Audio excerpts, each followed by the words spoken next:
Assalamualaikum warahmatullahi wabarakatuh. Bismillahirrahmanirrahim. Anak-anakku sekalian, siswa-siswi SMP Negeri 3 Bungoro, siswa baru.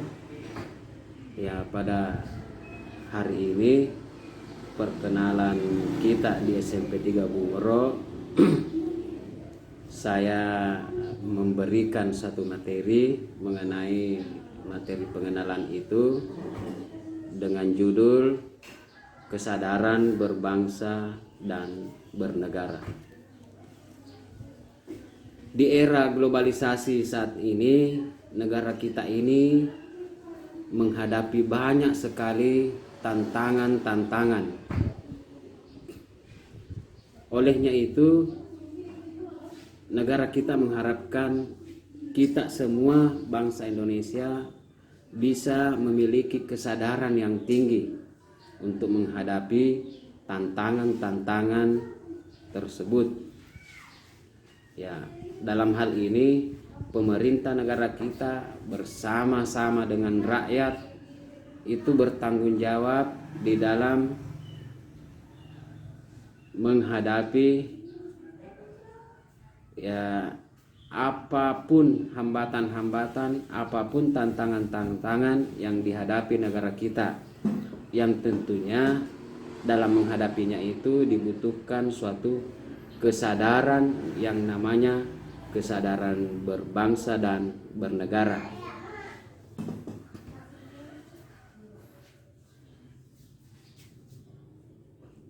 Bangsa kita merupakan bangsa yang besar.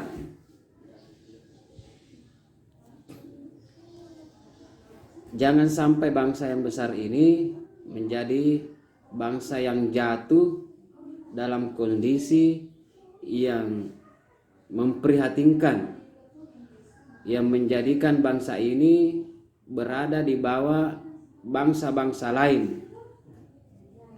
Olehnya itu, mari kita bersama-sama mempersiapkan diri kita, mempersiapkan diri dengan kesadaran yang tinggi untuk hidup berbangsa dan bernegara yang benar.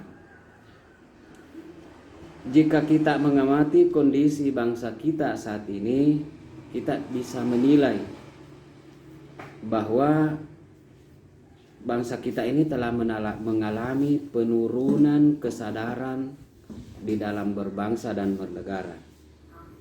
Hal ini bisa kita lihat dari berbagai aspek kehidupan. Kalau dalam bentuk contoh, kita ambil contoh misalnya seringnya terjadi gejolak di dalam masyarakat. Ada tawuran antar warga, ada tawuran antar pelajar, ada perkelahian, ada bentrokan yang terjadi karena ketidakpuasan pada hasil pemilu, dan banyak lagi yang lain. Hal itu terjadi dikarenakan kurangnya kesadaran berbangsa dan bernegara.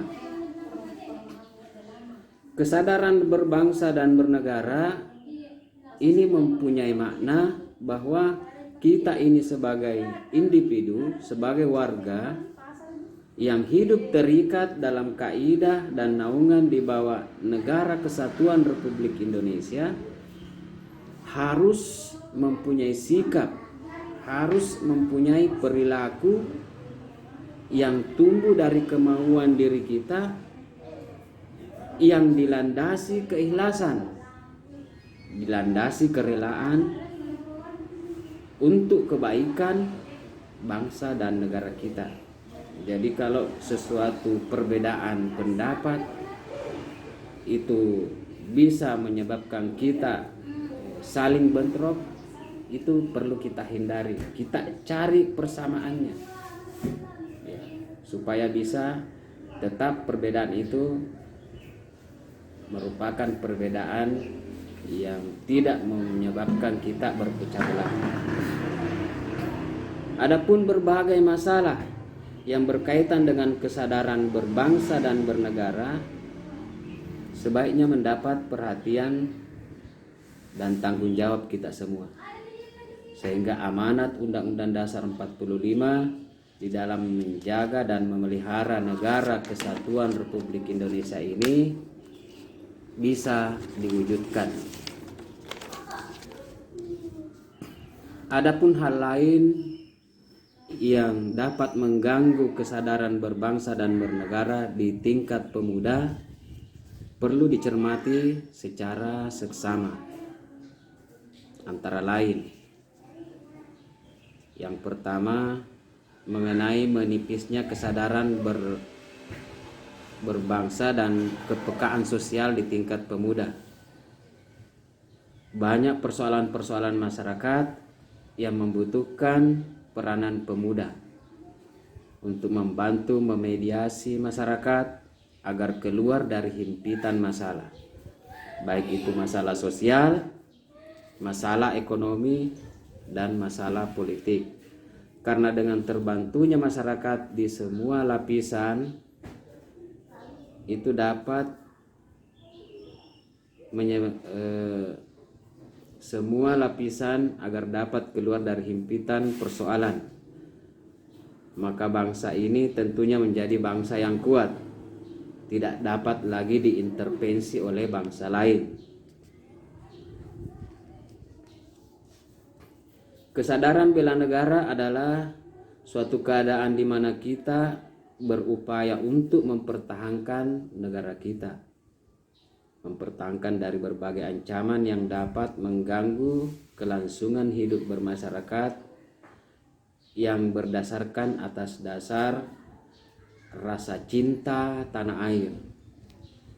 Kesadaran bela negara dapat juga menumbuhkan patriotisme, dapat menumbuhkan nasionalisme. Upaya bela negara selain sebagai kewajiban, itu juga merupakan sebagai kehormatan bagi setiap warga negara yang seharusnya bisa dilaksanakan dengan penuh kesadaran, penuh tanggung jawab, dan rela berkorban dalam pengabdian kepada negara dan bangsa. Keikutsertaan kita di dalam bela negara merupakan suatu bentuk cinta tanah air yang kita miliki. Adapun nilai-nilai bela negara yang harus kita pahami penerapannya dalam kehidupan berbangsa dan bernegara antara lain. Nah, ini nilai-nilai bela negara ini perlu betul-betul kita pahami supaya bisa kita terapkan dalam kehidupan berbangsa dan bernegara. Satu, adanya rasa cinta tanah air. Rasa cinta tanah air. Perlu kita tahu bahwa negara kita ini adalah negara yang kaya akan sumber daya, baik sumber daya alam maupun sumber daya manusianya. Ini perlu kita cintai. Kesadaran bela negara yang ada pada setiap masyarakat didasarkan pada kecintaannya kepada tanah airnya. Kita dapat mewujudkan rasa cinta itu dengan cara mari kita mengetahui sejarah negara kita. Mari kita melestarikan budaya-budaya yang ada di negara kita. Mari kita menjaga lingkungan kita, serta mari kita menjaga nama baiknya negara kita. Nah, kemudian yang kedua, kesadaran berbangsa dan bernegara. Di dalam menerapkan kesadaran berbangsa dan bernegara ini, kita harus memiliki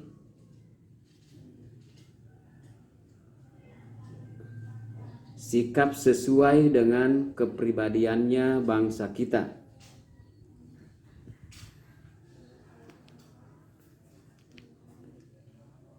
Sesuai dengan kepribadian bangsa kita, maksudnya di sini adalah kita memiliki sikap sesuai dengan nilai-nilai yang ada di dalam Pancasila. Ya, karena di dalam Pancasila itu tercantum juga cita-citanya negara kita, tujuan hidupnya bangsa kita.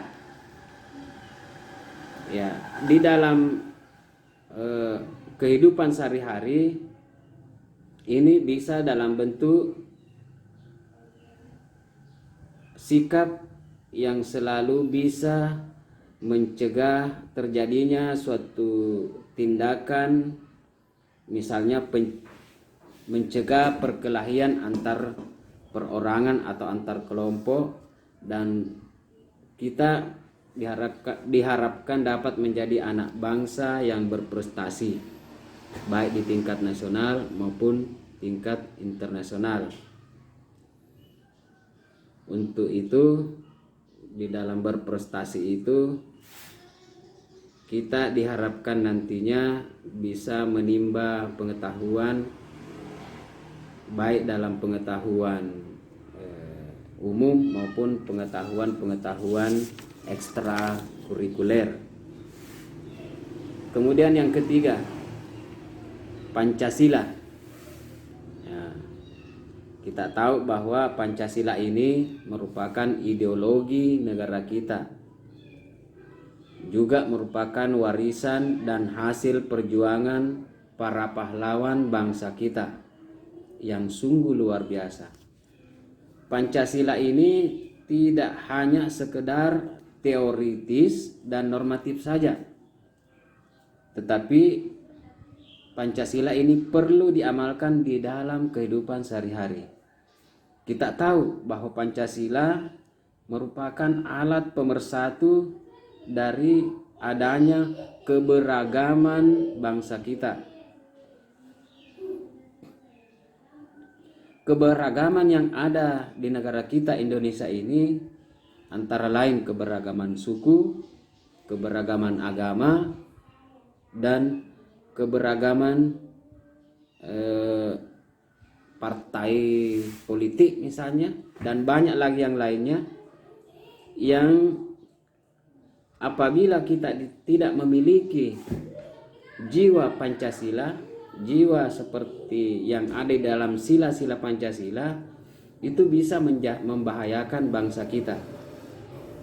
Dengan nilai-nilai Pancasila inilah ya, ancaman-ancaman yang dapat timbul dari keberagaman itu bisa dipatahkan, bisa ya dihilangkan.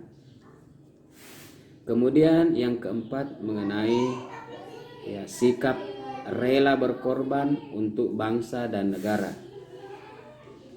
Di dalam wujud bela negara tentu saja kita harus rela berkorban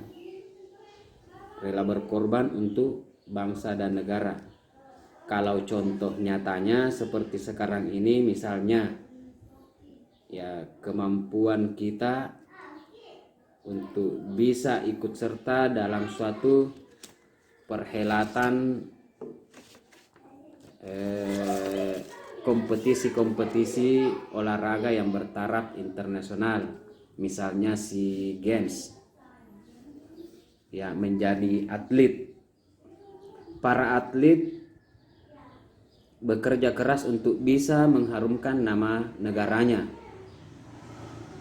Ya, kerja kerasnya ini dilakukan dengan harus merelakan pekerjaannya ditinggalkan dulu. Ya, disinilah dibutuhkan suatu kerelaan, mengorbankan waktu untuk bekerja. Sebagaimana kita ketahui bahwa para atlet bukan hanya menjadi seorang atlet saja, mereka juga memiliki pekerjaannya. Namun pekerjaannya itu ditinggalkan supaya bisa fokus untuk bisa membela negara. Ya, mereka dalam hal ini mengorbankan waktunya, rela berkorban. Nah, begitupun dengan supporter misalnya yang rela berlama-lama menghabiskan waktunya untuk antri hanya untuk mendapatkan tiket demi mendukung langsung para atlet yang berlaga demi mengharumkan bangsa dan negara. Nah, mereka ini semua orang-orang yang memiliki rasa rela berkorban. Kemudian yang kelima, kita diharapkan juga bisa memiliki kemampuan bela negara. Kemampuan bela negara di sini dapat diwujudkan dengan tetap menjaga kedisiplinan, ulet, mau bekerja keras dalam menjalani profesi masing-masing. Kesadaran bela negara dapat diwujudkan dengan cara ikut dalam mengamankan lingkungan sekitar, seperti menjadi bagian dari Siskamling. Nah, ini mengamankan lingkungan sekitar. Membantu korban bencana. Sebagaimana kita ketahui bahwa Indonesia ini sering sekali mengalami bencana alam. Salah satunya yang terjadi sekarang itu di Palopo, di sana terjadi banjir bandang. Nah, itu membutuhkan kemampuan bela negara dari kita semua, bagaimana kita bisa memberikan bantuan supaya warga negara Indonesia ini bisa tetap aman, bisa tetap merasakan kehidupan yang baik. Menjaga kebersihan, minimal kebersihan tempat tinggal kita sendiri. Jangan karena tidak disuruh menyapu, semua kotoran yang berserakan dibiarkan begitu saja. Nah, ini membutuhkan kemampuan bela negara kita. Bagaimana supaya kita bisa dengan jiwa bela negara itu kita rela membersihkan tanpa disuruh. Mencegah bahaya narkoba. Ini merupakan musuh besar dari generasi muda. Mencegah perkelahian antar pelajar, misalnya antar golongan atau antar warga. Nah, karena di Indonesia ini sering terjadi perkelahian yang justru dilakukan oleh para pemuda. Ini biasa kita lihat tayangannya di televisi. Kemampuan bela negara yang lain bisa diwujudkan dalam bentuk kita mencintai produk dalam negeri kita. Kita membeli barang-barang yang dihasilkan oleh bangsa kita sendiri. Jangan selalu melihat produk-produk luar negeri. Hanya produk luar negeri dianggap lebih baik. Kita harusnya mencintai produk dalam negeri agar Indonesia ini tidak terus-menerus mengimpor barang dari luar negeri. Kemampuan bela negara yang lain seperti misalnya melestarikan budaya. Bisa juga sebagai anak bangsa yang tampil berprestasi baik. Tingkatkan prestasi. Dengan meningkatkan prestasi, kita sudah mewujudkan suatu pembelaan terhadap negara. Kita diharapkan dapat melaksanakan apa yang menjadi faktor-faktor pendukung kesadaran berbangsa dan bernegara sejak dini. Faktor apakah yang mendukung kesadaran berbangsa dan bernegara itu?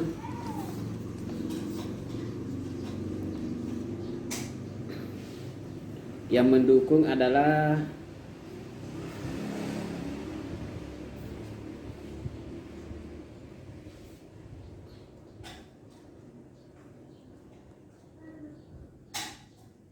kesadaran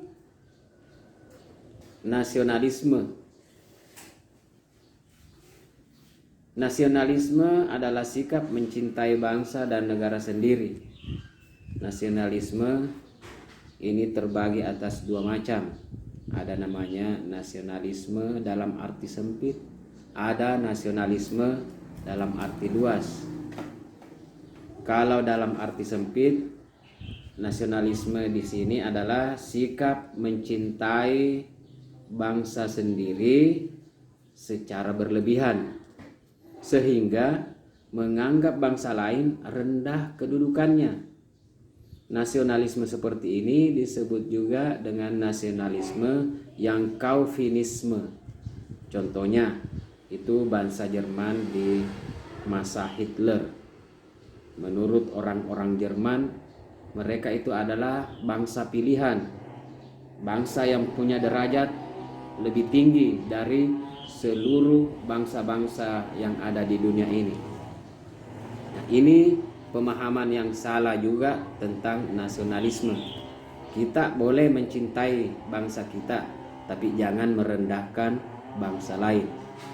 Ya, karena semua bangsa di dunia ini kedudukannya itu sederajat, sama tinggi. Kemudian nasionalisme dalam arti luas, inilah yang perlu kita miliki, yaitu sikap mencintai bangsa dan negara, namun tetap menilai bahwa semua bangsa yang ada di dunia ini itu sama tingginya derajatnya, tidak ada yang berbeda, tidak ada yang lebih tinggi, tidak ada yang lebih rendah. Tapi sebagai bangsa Indonesia tentunya kita mencintai bangsa kita, yaitu bangsa Indonesia. Menurut Hans Kohln dalam bukunya Nationalism, Its Means and History, beliau mendefinisikan nasionalisme sebagai berikut. Bahwa nasionalisme itu adalah suatu paham yang berpendapat bahwa kesetiaan individu tertinggi harus diserahkan kepada negara. Jadi kesetiaan yang ada pada diri kita ini harus kita serahkan kepada negara. Perasaan yang mendalam akan ikatan terhadap tanah air sebagai tumpah darah.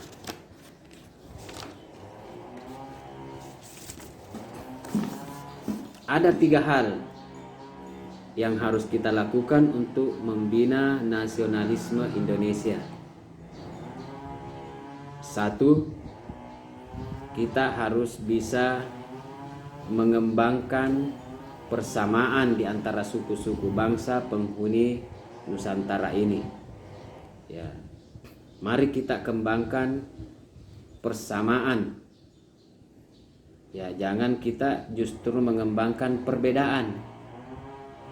Ya, yang kita kembangkan adalah persamaan, bahwa suku Jawa, suku Bugis, suku Asmat atau suku Dayak, ya, apa yang sama di antara suku-suku ini, itulah yang kita kembangkan, ya, sebagai wujud dari pembinaan nasionalisme. Yang kedua, kita kembangkan sikap toleransi. Di mana kalau kita menemukan bahwa di dalam suku ini, di dalam agama ini banyak perbedaan-perbedaan, mari kita memberikan toleransi, kita memberikan kebebasan kepada orang lain untuk ya melaksanakan apa yang dianggap benar menurut agama mereka, apa yang dianggap benar menurut suku mereka. Kita ya jangan mencelanya, kita membiarkan saja. Itulah yang namanya toleransi. Kemudian yang ketiga, kita diharapkan bisa memiliki rasa senasib, sepenanggungan di antara sesama bangsa Indonesia. Di mana rasa senasib ini? Rasa senasib ini tentunya kita tahu bahwa kita bersama-sama pernah merasakan diri dijajah oleh bangsa Belanda. Berarti kita ini senasib sebagai ya masyarakat atau bangsa yang pernah dijajah oleh bangsa Belanda. Rasa senasib itu bisa membina nasionalisme kita, ya, kecintaan kita kepada bangsa dan negara kita Indonesia ini. Anak-anakku sekalian, ada 4 hal yang harus kita hindari di dalam memupuk semangat nasionalisme tersebut. Ya, tentunya yang berlawanan dengan yang kita sudah bahas tadi mengenai membina nasionalisme. Apa yang tidak perlu kita miliki atau harus justru kita hindari? 1, sukuisme. Ya, jangan kita memandang suku kita lah yang paling benar, yang paling baik. Ya. Yang kedua, kaufinisme. Menganggap bangsa kita yang paling unggul. Yang ketiga, ekstremisme. Kalau ekstrim ini ya suatu sikap mempertahankan pendirian dengan berbagai macam cara, meskipun cara-cara itu sudah merupakan cara-cara kekerasan. Nah, ini tidak boleh kita miliki. Ini harus kita hindari. Mari kita memupuk semangat nasionalisme, tapi jangan sampai kita bersikap ekstremisme. Ya, mencintai negara dengan cara-cara yang tidak benar, dengan cara-cara menggunakan kekerasan. Yang keempat, ada istilahnya sikap provinsialisme. Ya, kita hanya tahunya provinsi kita sendiri, Provinsi Sulawesi Selatan. Kita tidak tahu apa yang terjadi di Jawa. Kita tidak tahu apa yang terjadi di Kalimantan, di Sumatera dan sebagainya. Nah, ini harus kita hindari juga. Karena kita tahu bahwa bagian daripada negara kita ini itu mulai dari Sabang sampai Merauke. Nah, itulah bagian dari negara kita yang perlu kita tahu. Ya, perlu kita pupuk semangat bahwa orang di Bali atau orang di Kalimantan itu saudara-saudara kita semua. Jangan kita hanya taunya yang ada di provinsi kita. Ada Bugis, Makassar, ada Toraja, hanya itu yang kita tahu. Sikap patriotisme bangsa Indonesia telah dimulai sejak zaman penjajahan. Dengan banyaknya perlawanan-perlawanan dari para pahlawan bangsa kita. Ada Sultan Hasanuddin dari Makassar, ada Pangeran Diponegoro dari Jawa Tengah, ada Cut Nyak Ding, ada Tengku Umar, ada Imam Bonjol itu dari Sumatera, ya namanya dari Aceh. Sikap patriotisme memuncak setelah proklamasi kemerdekaan pada periode perjuangan fisik mempertahankan negara Indonesia.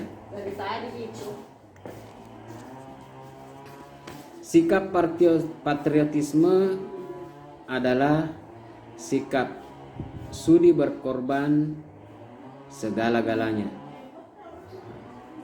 termasuk nyawa sekalipun, untuk mempertahankan kejayaan negara.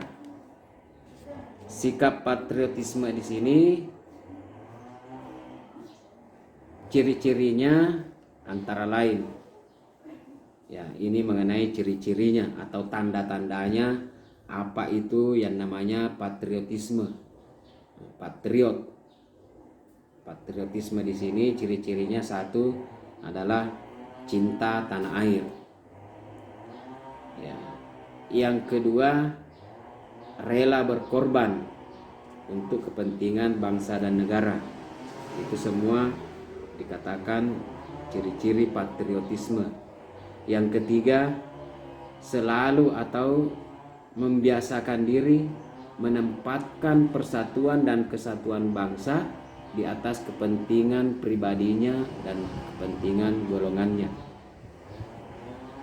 Yang keempat, berjiwa pembaharu. Yang kelima, tidak kenal menyerah, apalagi putus asa. Nah, itulah ciri-cirinya orang yang memiliki jiwa patriotisme. Yang pertama tadi, cinta tanah air. Yang kedua, rela berkorban.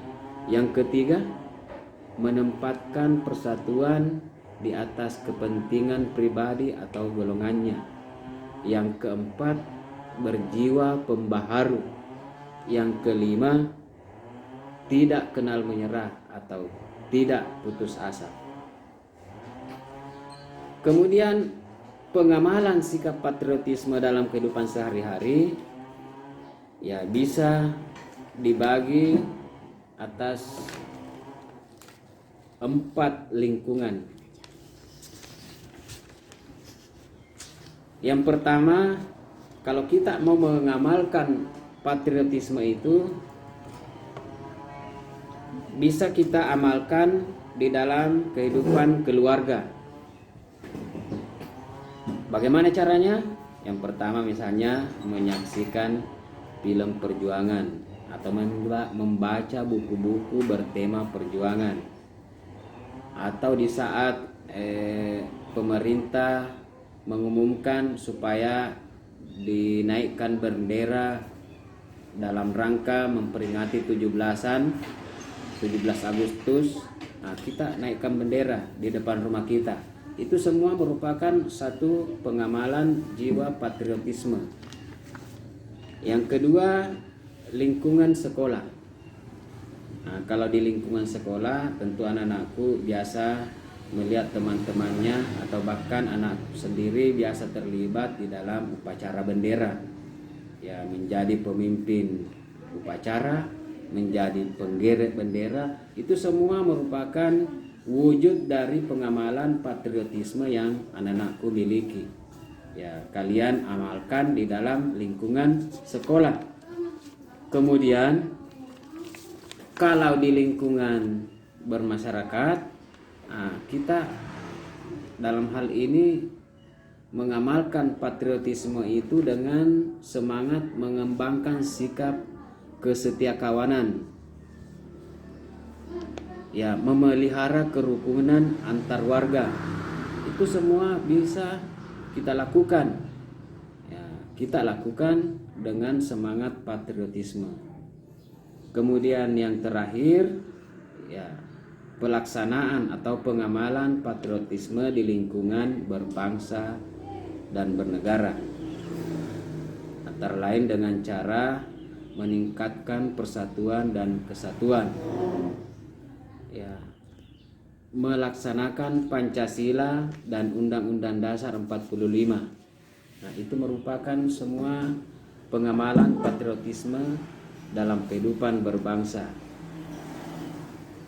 Mendukung kebijakan pemerintah, mengembangkan kegiatan yang bersifat produktif, mencintai dan memakai produk dalam negeri, mematuhi peraturan hukum. Nah, itu semua merupakan suatu pengamalan patriotisme di dalam kehidupan berbangsa dan bernegara.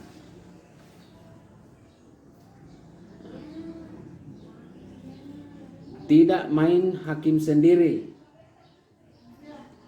menghormati dan menjunjung tinggi supremasi hukum, dan yang terakhir menjaga kelestarian lingkungan. Nah, inilah pengamalan-pengamalan patriotisme di dalam kehidupan berbangsa dan bernegara yang bisa kita lakukan sebagai wujud kesadaran kita di dalam kehidupan berbangsa dan bernegara. Anak-anakku sekalian, sebelum saya akhiri, saya ingin memberikan sedikit pertanyaan-pertanyaan mengenai apa yang kita sudah bahas pada pertemuan kali ini. Ya, saya ingin tahu sejauh mana anak-anakku memahami materi kesadaran berbangsa dan bernegara ini. Jadi dalam hal ini saya memberikan 1-2 pertanyaan. Yang pertama, nilai-nilai apakah yang harus kita miliki agar kita bisa menerapkan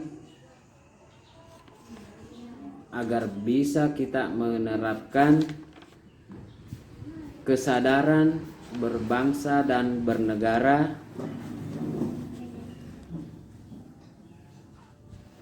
Kemudian pertanyaan saya yang kedua, bagaimanakah bentuk atau bagaimanakah wujud dari pengamalan